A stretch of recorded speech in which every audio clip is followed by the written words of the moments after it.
Assalamualaikum warahmatullahi wabarakatuh. Bagaimana kabarnya anak-anak Bapak sekalian dari kelas 6 Ibnu Sina, kemudian Al-Ghazali dan Ibnu Rushd. Mudah-mudahan selalu dalam keadaan baik-baik saja.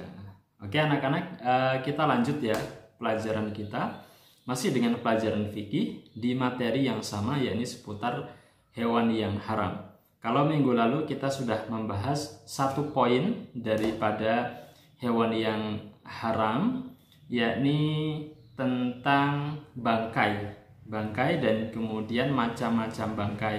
Ada yang misalnya monokhonikoh, ya kemudian al-mauqudah dan yang lainnya sudah kita jelaskan minggu lalu, dan kita sekarang beranjak ke poin yang selanjutnya daripada jenis-jenis hewan yang haram. Perhatikan, jangan lupa dicatat apa yang penting. Oke? Oke, yang kedua adalah daging babi. Kalau yang kemarin bangkai, yang kedua adalah daging babi. Naluri manusia yang baik sudah tentu tidak akan menyukainya, karena babi memakan makanan yang kotor dan najis. Ya, jadi babi itu haram. Ya, selain karena Allah mengharamkannya, karena memang babi itu salah satu hewan yang suka mengkonsumsi makanan yang jorok.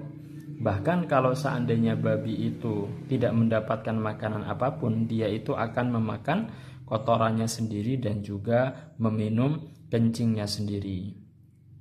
Kemudian lihat, ilmu kedokteran sekarang ini mengakui bahwa makan daging babi itu sangat berbahaya bagi kesehatan.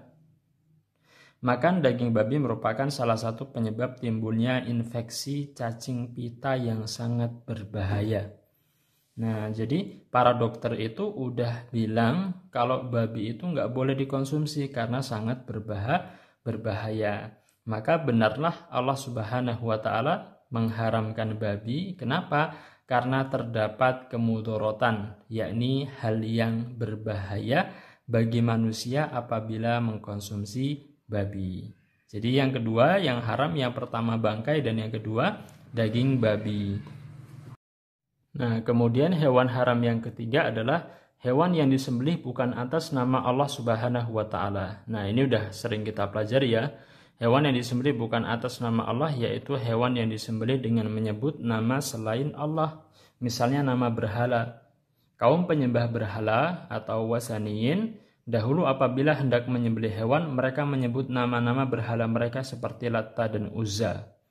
Jadi ini orang Quraisy dulu itu kalau mau menyembelih binatang, nyembelih unta, nyembelih sapi, nyembelih kambing, itu yang disebutkan itu bukan Bismillah, tapi yang disebutkan itu Latta dan Uzza. Itu nggak boleh ya. Perbuatan itu termasuk syirik karena menyembah kepada selain Allah yang maha besar. Oleh karena itu, makan hewan yang disembelih dengan menyebut nama selain Allah adalah haram. Meskipun yang disembelih itu halal. Ayam yang disembelih dengan menyebut nama selain Allah jadi haram. Kambing juga demikian, sapi dan juga yang lainnya juga demikian. Kemudian yang keempat, hewan yang disembelih untuk berhala. Ya. Kalau tadi kan menyebut nama selain Allah, tapi kalau ini memang dikhususkan sembelihannya itu untuk berhala. Hewan yang disembelih untuk berhala, mazubiha 'alan nusub. Nusub artinya yang ditegakkan, maksudnya yaitu berhala atau batu yang ditegakkan sebagai tanda suatu penyembahan selain Allah. Jadi orang-orang itu dulu itu menyembah batu, ya kan?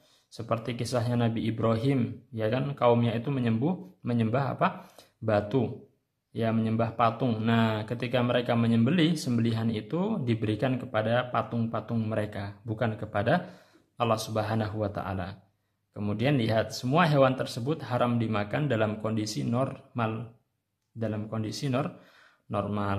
Atau kalau misalnya ada orang sesajen, misalnya ayam goreng, kemudian diberikan ke batu di tengah hutan. Boleh nggak kita makan ayam itu? Nggak boleh. Kenapa? Karena ayam itu dipersembahkan untuk siapa? Untuk batu tersebut, untuk si berhala tersebut, dan itu nggak boleh. Akan tapi lihat, dalam kondisi darurat hewan tersebut boleh dimakan, misalnya untuk menyelamatkan nyawa ketika tidak ada makanan lain, dengan syarat dimakan sekadarnya, tidak boleh berlebihan. Nah, contoh misalnya anak-anak bapak mendapati ada ayam yang dipersembahkan untuk berhala atau patung yang ada di tengah hutan. Anak bapak ini lagi kelaparan, nggak ada makanan lain selain makanan itu. Boleh nggak dimakan, Pak? Jawabannya kalau kondisinya darurat, maka boleh dimakan, tapi makannya secukupnya, yakni untuk menghilangkan lapar aja. Tapi kalau sampai kekenyangan nggak boleh. Nah, paham ya?